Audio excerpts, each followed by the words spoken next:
impact your words have? Do you know your words have the power to heal or harm?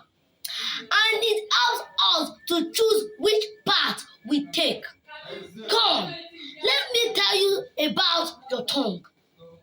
Death and life are in the power of the tongue.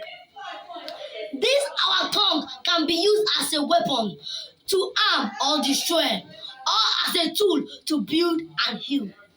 Do you know your tongue can wound a person deeply? Sometimes you ask yourself how to control your tongue.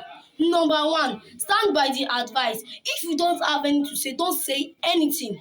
Number two, if you can't think of anything positive to say, just then smile politely, nod, or softly change the subject. We remain the Future Kids Zone. Don't forget to like, share, comment, and subscribe to our YouTube channel. Bye for now.